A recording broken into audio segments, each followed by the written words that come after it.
up, Chris. Good work, buddy. Good work, Jade. Good work, Eli. Good work, buddy. Good work, buddy. Good up, mate. Good to see you, buddy. Good work today. Nice strangle. Good work, mate. Good work, buddy. Good stuff, Joe. Good work. Good to see you, Eric. Good work. Very good. Good stuff, buddy. Good work, buddy. Good stuff, mate. Good stuff, buddy. Good work, mate. Good work, buddy. Good to see you. Good work, mate. Good stuff, buddy. Good to see you. Good to see you, buddy. Good work. Good work, Frankie. Good work, mate. Good work, buddy. Good work. Good work. Good work, buddy. Good stuff, mate. Good work, buddy. Good work. Pastor, thank you. Awesome stuff. Good work, buddy. Good stuff, mate. Good work, mate. Okay, guys. One of the most obvious and important differences between submission grappling and wrestling is the lack of shoes. Okay, the shoes have an effect in wrestling rather similar to a gi when you're doing stand-up throws. They provide a certain amount of friction and a handle on your opponent. The moment you wrestle without shoes, single legs become a lot more difficult to finish. Okay? When my opponent has shoes and socks, you can use that in many ways to get very, very strong grips on your opponent. Now, with no shoes whatsoever, it's very, very easy for opponents in single leg situations just to post on the head and shoulders, turn the knee down to the mat, and just limp his leg out, and he's gone. This is probably the single most common form of defense to a single leg in submission grappling. There's a reason why, because it's fucking good. Okay, it works extremely well. So anytime I go in on a leg and he just starts turning, posting, how many times have you seen this? He kicks out and the guy's left empty-handed. He's off in the distance. Yeah, I got a single leg, got nothing to show for it. Okay, very, very frustrating. Experience is showing that there's some mechanical things you can do to make it more difficult for the guy to do this. There's not a movement which actually stops this from happening. Okay, this move is a very, very popular move for a reason. It works so damn well. Ultimately, the best counter to it is not a mechanical move at all. It's anticipation. You have to see, you can see clearly what your opponent has to do to get the move to work, and as soon as you see those conditions in place, go into his back. Okay, so we're going to do a drill now. We go in on our training partner's leg, we come up off the floor, and he starts posting on our head and shoulders.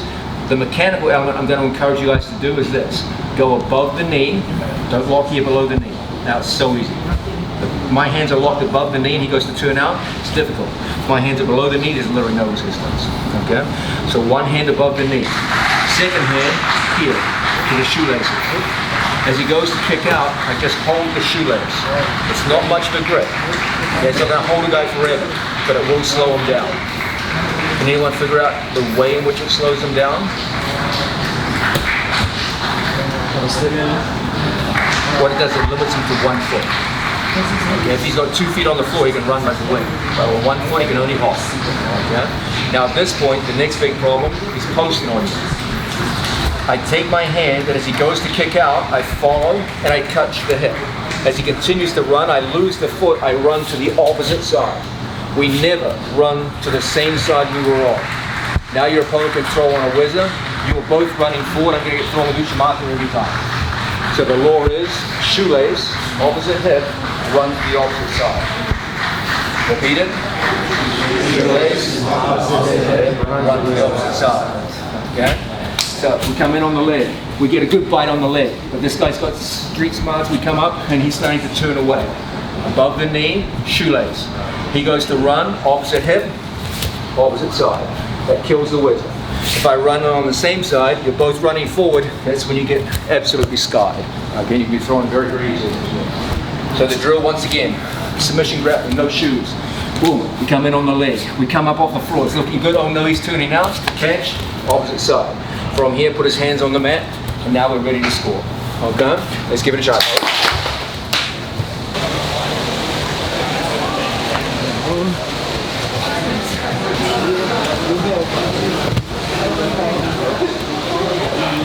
You're not going to sell anything with a mustache. Actually, maybe you'll go to a different market. It's different though if you have like a little bit of goatee and a stash. If you're just rocking a hard stash, it's like You used to look like a dick. I was for a few days, but I was in Portland, so it's alright. Yeah, I think you're just a I had to hipster. fit in. Yeah, in Portland you're just hipster, so I think it's a little different out there. You look more hipster than Gordon. Gordon just looks like an asshole. You can't really pull the hipster look off, I don't think. To be fair, if you walk around Brooklyn like that, you'd get away with it. Actually, yeah, you're probably right. You probably would. He's a little too big and muscular, I think, though. So he's almost like, He needs to wear an American he's like a little just too jacked to be fucking hipster. He needs an American flag bandana on his little electric bike thing he runs. That'd be great. That's so funny. How long have you been out in East Coast for? Yeah, like 2 years. Wow. Yeah, time goes by fast. I plan on coming out for like a year and just, you know, never left. What was it that brought you over? Well, combination, one, the training here is amazing. It's different. I like John, the guy who's training out here. It's really cool learning new jiu-jitsu. And I also like New York City. I was kind of sick of San Francisco, wanted to change. In California my whole life, and I just kind of wanted to come to the East Coast a little bit. I plan on going back there for sure. But Were you from Stockton as well? Or? right near there, yeah. Oh, wow. That same 209 area. Yeah. And you're going to be fighting as well, right? Or grappling, sorry, in Idaho. Yep. Who's that with? I'm not sure the name of the show. It's that team tournament thing. Craig Jones is my team. I don't know too much about it. I just know it's the 16th on UFC Fight Pass. What's up, guys? Gordon Ryan here, the #1 no-gi ranked grappler in the world, pound for pound. Just finished training up here at Henzo's. I had this awful mustache for this interview, so I'm gonna look back at this in like 5 years and be like, oh my god, what was I doing? You know, we're here with this new sponsor I have, Future Kimonos. So this got dropped yesterday, so I'm excited about that. And we're just here for ADCC camp. So we're finishing up our fourth or fifth week of the 12-week camp. So it's not fun, but hopefully it all pays off. And I've gotten too high sparring Nick Diaz a few times. That sucks. It doesn't really affect me either, does it? It's not bad. Actually, sparring high is not that bad. It just sucks in the beginning. So you get really high, and you gotta go spar, and you're like, oh shit, I'm about to spar. And once you get going, it's not too bad. Grappling's not that same like fear. Yeah. But when you're about to fight, you know, all of a sudden you got your headgear on, you put the gloves on, you're standing in the cage, you start locking, and you're like, wait, I gotta fight this guy right now. Use any CBD supplements? Yeah, I do actually. Yeah, CBD after training sometimes. So Yeah. I actually got a company, Bloom Farm, which you know. You've got a what, sorry? I got a company out of California, Bloom Farm, which you know we do THC and CBD, but Oh, wicked. I use more of the CBD. Oh, I didn't know that. Yeah. What's the company called? Bloom Farm. Bloom Farm. Yeah, well, a few states, but it's really big in California. Man, other than, of course, there's jiu-jitsu techniques, there's all the amazing details that he teaches, but there are other things that he doesn't talk about, but you just see it from what he does. Like, for example, loyalty. He's been with Henzo's his whole life. He's been in New York his whole life, and he has a million reasons to leave. He doesn't leave. You know what I mean? And then he doesn't talk a lot about what he does. You know, he notice how everybody's noticing what he does, but he never really talks about it. He gives credit to other people. So those are things that you can kind of pick up from him. Also, his work ethic. You know, he won't sleep. He'll go corner somebody the next day, 7:30 a.m. He's here.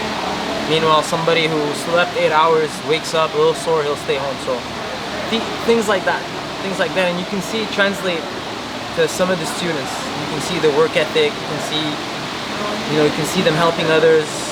You know, some of them talk a lot. Obviously, some of our teammates. Some of them are humble. You don't hear them talk too much. So, you know, that's the things I feel like John taught us the most. Definitely loyalty. Like, I don't think I'll ever switch teams no matter what happens. You know, like even, you know, nothing's perfect. There are things you like and you don't like in a place, but I don't think it'll ever be to the point where I'll want to switch or leave these guys. For sure. Comes from John, obviously, and from TriStar, from Faraz. You know, you stick with your lineage. Injuries are part of the sport, but I'm going to say this. Around 50 to 70% of the worst injuries I see in this sport are entirely avoidable. Okay? We're all mature enough to understand that there's some injuries that are unavoidable. There's things that are just going to happen. It's part of doing jiu-jitsu. It's part of your education. But there's also some injuries, more than a few, that you see where there was just no need for it to happen. And sadly, some of these are often the worst kinds of injuries. Over the years, I've observed there are a small subset of moves or movements which contribute about 80 to 90% of the catastrophic avoidable injuries you see in a gym at any given time. Okay? Let's quickly run through these and why I ban them in the academy so that you guys can If you do get injured, then it's an unavoidable mistake rather than something that didn't need to happen. Let's have two athletes in the standing position. Okay, first things first, jumping guard. This is a big no-no. There's always a danger when one guy goes to physically jump to guard. You are throwing body weight onto your opponent in an uncontrolled fashion. When it's done like this, it all looks safe. Okay, one guy's stationary, the other guy jumps in, and it seems pretty safe, right? You just jump on him, and how dangerous could that be? You see this all the time, don't you? The problem starts when you're going live, and you've got two people moving. You've got a slippery floor, and you've got people changing angle as they get into a competitive situation. And that's when the horror stories start, okay? You'll see people jump, and they jump where the guy was. The guy moves, and where they land is completely different. It's usually right on top of an extended leg or into an ankle in directions that are just absolutely appalling. Okay, these are injuries that make any heel hook really a fucking joke. Okay, these are potentially career-ending injuries. So you're welcome to pull guard in my classes, but you can't jump guard. Okay, so demonstrate jumping. No, not in class. Okay, if you want to go to guard, you have to sit with your buttocks to the floor. This is 100% safe. Okay, you've got no issues with this. As long as your buttocks go to the mat, you're fine. But if your buttocks and hips go to your opponent's body, that's a problem, because now you can land on someone and badly hurt them. Okay? Our general rule with safety is this. The #1 cause of catastrophic injury in the sport of jiu-jitsu is uncontrolled falling body weight. That's so important, I'm going to say that again. 90% of the worst injuries in this sport come from falling body weight. In particular, uncontrolled falling body weight. It's not the heel hooks that hurt you. It's not the arm bars. It's people landing on you in ways where you get fucked up. That's what does you in, okay? So jumping on people is out. So too with flying submissions, okay? Say for example, Kani Kasama. Okay, this is unacceptable because you are jumping onto your opponent's body, okay? You can still hit leg locks, for example, you can slide into Ashigarami. You started standing, you went like, this is 100% safe because you went onto the floor instead of onto your opponent. So the general rule of thumb is you cannot jump onto your training partner. So no flying arm bars, no flying triangles, but you can fall to the ground and then go directly to submission holds. Okay? The second biggest culprit is poorly performed Tanya Toshis. Okay? When we lock a body lock on a training partner, and he's got a whizzer in here, so often you see people go to perform a Tanya Toshi takedown by sitting down to their buttocks and reaching for the far foot and trying to trip them backwards to show you Tanya Toshi. And done like this, it looks okay. Okay. Then you see people in the gym perform it clumsily and to spread your base, Frankie, and you see what happens? He's going to sit on his knee and he's going to break the knee inwards. The knee doesn't bend that way. You get a human being sitting on top of your leg. I've seen 95-pound women break 240-pound men's knees with this. Okay? So our rule of thumb is you cannot lock the body and sit to your ass. This has an unacceptably high rate of injury, and the injuries from here are fucking bad. Why? Because typically the guy's leg gets caught underneath and it can't move. And so you just get a human being sit on the outside of your knee and the direction is not supposed to go, and you see terribly broken legs. Okay? So what's the safe way to do it? Here's the rule of thumb for Tanya Toshi. If you are behind your opponent and your head is on his back, now it's safe. There's no way you can hurt the guy. So if your head is on his back, you can hit Tanya Toshi, and there's literally no way you can hurt your opponent. You can't land on his leg. It's physically impossible. So this is safe. But if your head is in front of your opponent, usually because he has a whizzer, you must go to your knee. You must trip with Kosarigake to your knee. This is 100% safe and very effective. You cannot sit to your buttocks. Okay? If you sit to the buttocks, there's an unacceptably high risk of sitting onto your training partner's knee and breaking the knee inwards. Okay? So Tanya Toshi, the rule is simple. If your ear is on his back, no problem, do it. Okay? If your ear is in front of his chest, you must hook and go to your knees, not to your ass. If you're in doubt, you're not sure what I mean by this, just don't do the move. There's other takedowns you can do. Okay? Probably the third most common reason why we see bad injuries in the gym has to do with the situation where Oliver, Andrew, you have two guys working out here on the ground, and these guys here are standing, and Frankie does a takedown and runs his opponent right into another group of people. Okay, we see this all the time. Understand, guys, we have around 3,000 square feet of mat space, and we often have anywhere from 80 to 100 students on the mats.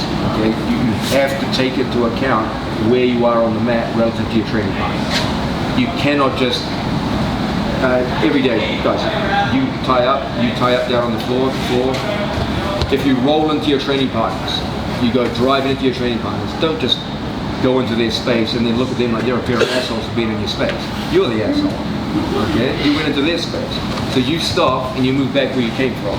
Don't just roll into people with no concern for their training space and then look at them like they're fucking wrong, okay? But the rule of thumb is simple. If you go into their space, you're the fucking invader, so you move the fuck out, okay? If there's any dispute, the one with the higher rank wins, okay? So if you don't know who rolled into who because you both rolled at the same time and he's a black belt and you're a purple belt, you move away, okay? It's a simple tiebreaker. It's not, it has nothing to do with high ranking, it's just a way to break a tie, okay? And if we can avoid these three things, we're gonna avoid a lot of unnecessary injuries. Understand always that the number one cause of injury is falling body weight. So anytime you pick people up, it's your responsibility to put them down safely. Okay, so if we have a mat return and you lift the guy off the floor, the lifter is responsible for the safety of the other guy. Don't drop people on their heads, don't spike people on their necks, things like this. You put them down with some safety in mind. And if you do simple things like this, you can avoid the worst injuries and most importantly, limit yourself to unavoidable injuries. We all understand those, you do jiu-jitsu long enough, you're going to get injured. That's the way it is. Okay? But it's sad when people get injured by things that never needed to happen. Those are the ones which are kind of sad. Right? So we can avoid those. It's a big, big step. Make sense, everybody? Okay, fellas. Teamed up now with our training partners. First round, mounted position.